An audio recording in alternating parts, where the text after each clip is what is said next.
Hello chess friends and welcome to Zarov's chess channel and welcome to our series The Basics in Chess. So in this series we're following opening principles, middle game strategies and the endgame strategies.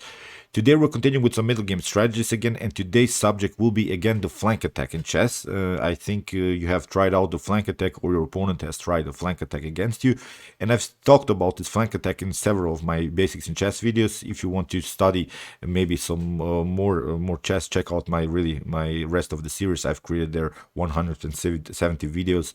I think they're very important on my YouTube chess channel. So as I said, we're talking about the flank attack, but today's subject will be the protection of the center, because the flank attack is only possible if the center is protected. What do we mean about when the center is protected? First of all, the center should be blocked, but in this particular position, if you can notice, the center is not blocked. The center still can be dynamic, and I've talked about this flank attack possibilities. When your opponent flank attacks you, then you should always counterattack in the center, because if this position breaks here in the center, if this gets somehow broken, then a flank attack is not possible. And I wanted to show you how things can go wrong if you start a flank attack without protecting your center. And one of the best players, of course, of the counterattack is the legendary Garry Kasparov, and he played here with the black pieces against Alexei Fedorov. And here I wanted to show you what the idea about the flank attack, because you cannot just rush into attacks. You have to also have a compact position in the center. You have to have also a protective setup. Then maybe it's time to create a flank attack. And here, after the move cast, Fedorov tried the move h3, preparing g4. He rushed a little bit in the attack. Here b5. Garry Kasparov counterattacks. First of all, on the queen side, we have g4. We have a5.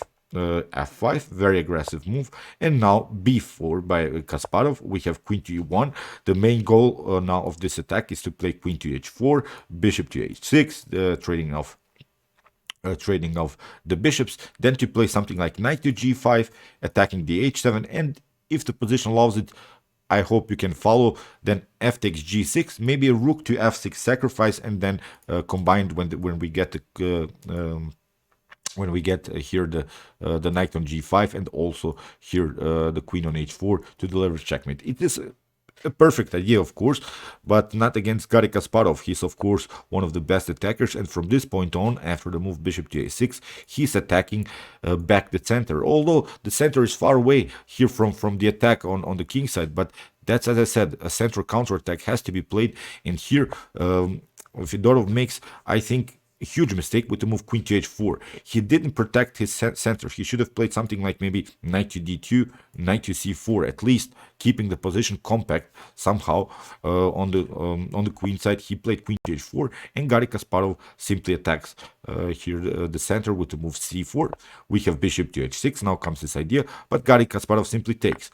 We have c takes d3, bishop to d3, rook to e1, and now bishop to h6, queen to h6, now queen to b6. Again, you see how now black's pieces can also get activated. Knight to e5, again a centralizing move. We're attacking again the center because we want to simplify now the position. We want to attack the knight. We have knight to d2. It's a little bit too late because now Garry Kasparov develops 6 pieces, and now comes this idea, knight to g5, with ideas to get somehow maybe f takes g6, then maybe, I don't know how anymore, but maybe something like rook to f1 and then rook to f6 and deliver checkmate. But it's not possible because, again, Garry Kasparov simply attacks. Rook to c2, we have rook to f1. Now comes this idea, okay, we have now the attack, but now Garry Kasparov has a good protection here also of this f7. In the game, Fedorov try f takes g6, we have f takes g6, and even if you try now rook to h6,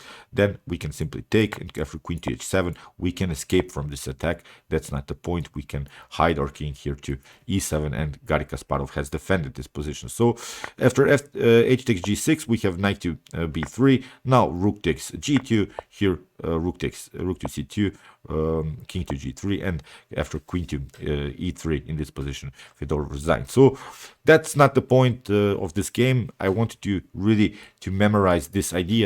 Bishop to a6, you saw after the move c4 and attacking the d3, we have entered into the center. We didn't basically touch anything here on the king side. Our opponent got his fun on the king side, but he didn't protect his center and got punished. And you see now how Garry Kasparov does it. He really outplayed him here on the queen side, but also in the center, and won the game very, very easily. So here is a game played by, now we see a good example.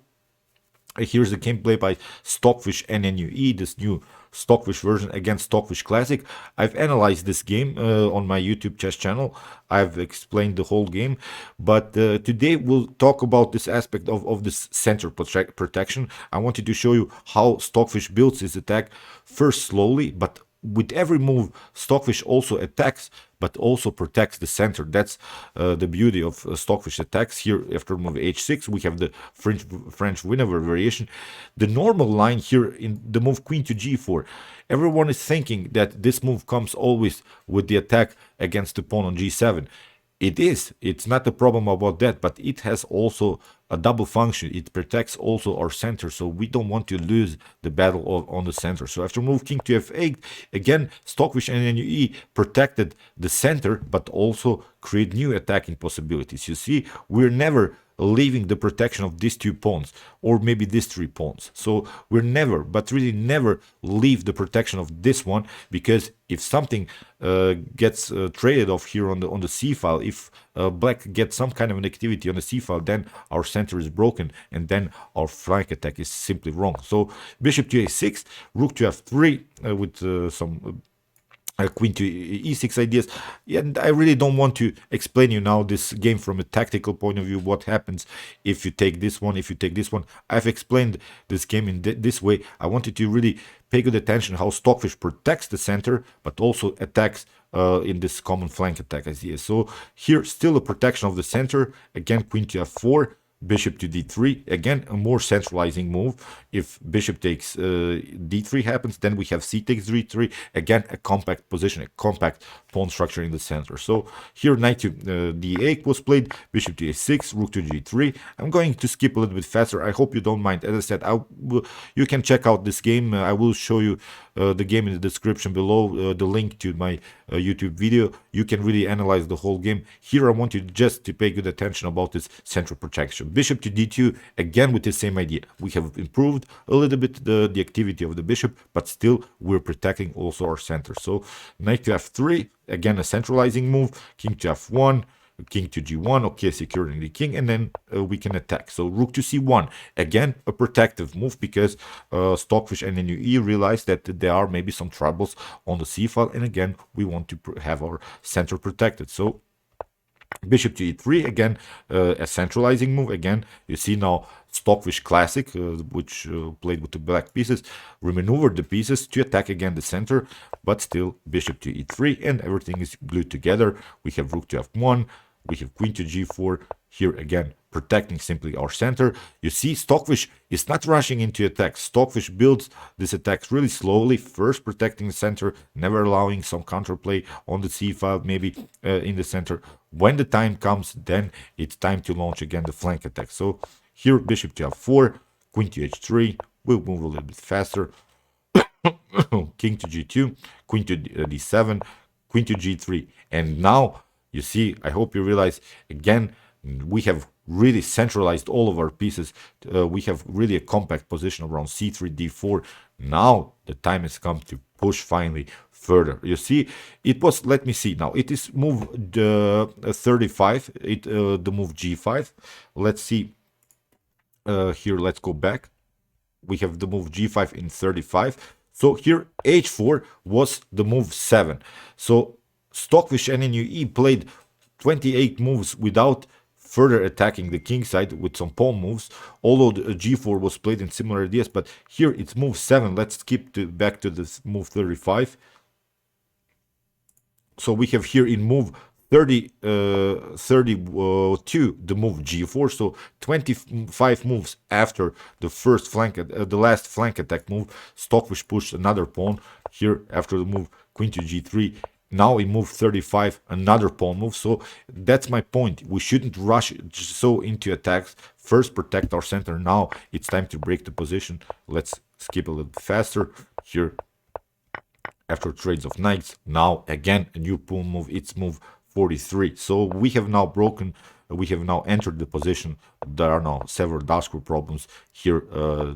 Stockfish and Stockfish Classic had to give up some material. As I said, I've explained this game. I will show you the link of the game in the description below. That's not the point. You can really see also some great tactical lines that I've analyzed, but that's not the point. I really wanted to show you how Stockfish attacks, how Stockfish protects the center and really enters the position when we have a compact position. So here is another example played by Wilhelm Steinitz. The problem for black in this particular position, it was a game played by Steinitz against Mikhail Chigorin. It was the problem that we cannot counterattack in the center, and of course Wilhelm Steinitz realized that his center is perfectly fine. That's why he launched a flank attack. That's my point of this whole video. So knight to e7, we have h5, d5. Finally, we have the center, but now after h takes g6, f takes g6, we have e takes d4, e takes d5, pardon me, knight to d5, knight to d5, queen to d5, and now bishop to b3. We have an attack, and now queen to e2. Again, we are not allowing some center activity. We're protecting simply our center. We're not still rushing into some attacks, bishop to h6, knight to g5 ideas. We're not rushing. We play simply bishop to e3. Again, we're keeping our center compact. King to h8 was played. Now castling, and now rook to e8. Now, when the time comes, it's time to strike back here after the move a5. Now d4 is possible to get a central pawn breakthrough, because now our pieces are basically on the best squares. You see now after e takes d4, we have knight to d4 attacking the queen and the knight. If you take knight takes d4, then you get a nice tactical shot, rook to h7, king to h7 leads into checkmate, queen to h1. This square is covered. You can only make bishop to h6, queen to h6, and it's game over. So that's why you have to take with the bishop, but nothing dramatically changes. Rook to d4, knight to d4, but again a similar idea. Rook to h7, king to h7, now queen to h1, but now bishop to h6. We don't want to. If we, for instance, play bishop to d4, then black can cover with the rook. That's the huge difference. After we move bishop to h6, we have king to f6, but now the queen comes into the game, and here queen to d4. Nice, brutal checkmate here by Wilhelm Steinitz. But as I said, you saw first Wilhelm Steinitz attacked. He launched his flank attack, h4, h5. Then he realized that his opponent could counterattack in the center. He castled, he regrouped, he put his pieces on the best squares, and then he continued the attack. So sometimes we get, I think, too happy when we are attacking side. Then we want to attack all over and all over and again. It's simply sometimes not possible. You saw also in the Stockfish example that Stockfish builds the attack really slowly, protecting center, then attacking. In the game by Garry Kasparov, Garry Kasparov got attacked.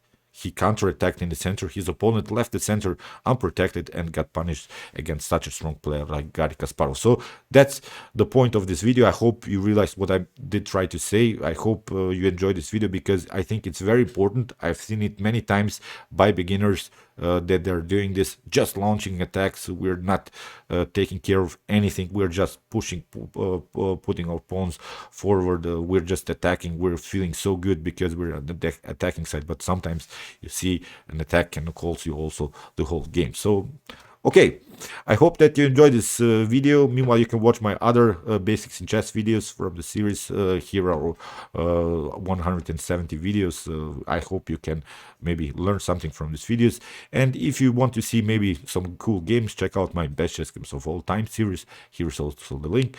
And if you like this content, you can also subscribe to my channel. See you soon with some more videos, and chess is the best, of course.